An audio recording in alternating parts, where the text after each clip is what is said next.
అందరికీ నమస్కారం.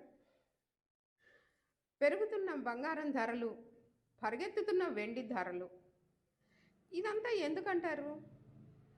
ఆర్థిక మాంద్యం, పెరుగుతున్న ఇన్‌ఫ్లేషన్, పెరుగుతున్న డాలర్ వాల్యూ, తరుగుతున్న రూపాయి విలువ, డిమాండ్‌కి తగ్గట్టుగా సప్లై లేకపోవటం. అండ్ భారతదేశంలో మహిళలందరూ దీన్ని సేఫెస్ట్ ఇన్వెస్ట్‌మెంట్‌గా, మహిళలే కాదు చాలామంది దీన్ని సేఫెస్ట్ ఇన్వెస్ట్‌మెంట్‌గా భావించారు. అసలు బంగారానికి భారతదేశ కుటుంబ వ్యవస్థకి చాలా అవినాభావ సంబంధం ఉంది. ఇది జన్మజన్మల సంబంధం. మన జేజమ్మలు, తాతమ్మలు మన అమ్మమ్మలకిస్తే, అమ్మమ్మలు మన అమ్మలకిస్తే, అమ్మలు మేము మాకిస్తే, మేము మా పిల్లల కోసం దాచిపెడితే, వాటి విలువ అప్పట్లో ఎంతుంది, ఇప్పట్లో ఎంత ఉంది, అది సేఫెస్ట్ ఇన్వెస్ట్‌మెంట్ అయిపోయింది ఇప్పుడు. ఇంత బంగారం మీద మమకారం భారతదేశ మహిళల్లో చాలా ఎక్కువనే చెప్తాం మనందరం. ఆడపిల్లలుంటే ఆడపిల్లల తల్లిదండ్రులకి ఇంకా ఎక్కువ.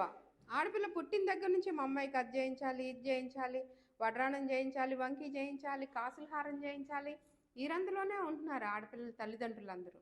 ఇంత ఎక్కువగా డిమాండ్ పెరగటం వల్ల సప్లై అంతగా లేదు. బంగారం గనులు అంతగా అంత ఈ డిమాండ్‌కి సరిపడా సప్లై తగ్గిపోవటం వల్ల ఇంతగా రేట్లు పెరిగిపోతున్నాయి. ఇంత పరిగెత్తుతున్న బంగారపు రేట్లు ఆగుతాయా, తగ్గుతాయా, పెరుగుతాయా? ఇది చాలా పెద్ద క్వెషన్ డియర్ ఫ్రెండ్స్. మీలో ఎవరైనా దీని గురించి కామెంట్ చేయండి. బంగారం ఇంత ఎక్కువ రేట్లలో బంగారం కొని దాచిపెట్టుకోవటం కరెక్టా? సేఫా? మనం మన డబ్బులకి వాల్యూ వస్తుందా, రాదా?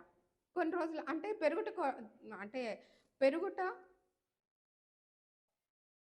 తరుగుట కొరకే అంటాం కదా మనం. అలా ఏమన్నా తరిగిపోతుందంటారా? అలా ఏం లేదు.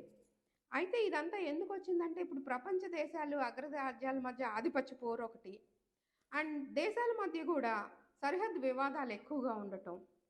ఒక రకంగా రాజకీయంగా, ఆర్థికంగా, సామాజికంగా కూడా అనిశ్చితి, ఒక టైప్ ఆఫ్ యుద్ధ వాతావరణం కూడా ఉందనే చెప్పుకోవాలి మనం. ఇన్ని కారణాల వల్ల ఈ బంగారం రేట్లు ఇట్లా పెరుగుతున్నాయి. అయితే ఇంత రేట్లు అంటే నాకున్న కొంచెం అనుభవంలో మాత్రం ఇంత బంగారం రేట్లలో బంగారం కొనటం కరెక్ట్ కాదనిపిస్తుంది నాకు. అంటే కొన్ని రోజులకి ఇంకా పెరుగుతుందని అయితే బంగారం వర్తకులు అందరూ చెప్తున్నారు కానీ ఇంకా పెరుగుతుందా అనేది నాకు డౌటు. ఇప్పటికే చాలా at its peak, gold and silver or at its peak.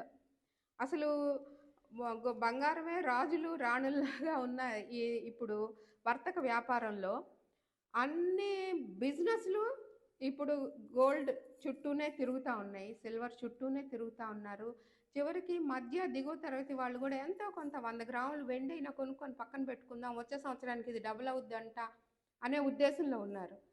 ఇలాంటి పరిస్థితుల్లో ఎక్కువగా కొనకండి. ఒకవేళ రేట్లు తగ్గితే మనం ఆర్థికంగా నష్టపోయే ప్రమాదం ఉంది కాబట్టి దీని నుంచి లోతైన విశ్లేషణ అవసరం మిత్రులారా. దీని గురించి మరింతగా చర్చిద్దాం, మాట్లాడుకుందాం. ఎక్కువగా దీని వెనుకున్న రహస్యాలు ఛేదిద్దాం. Thank you dear friends. Thank you. Please like, share and subscribe my channel. ఇట్లు మీ కల్పనా సంగం. Thank you. నమస్తే.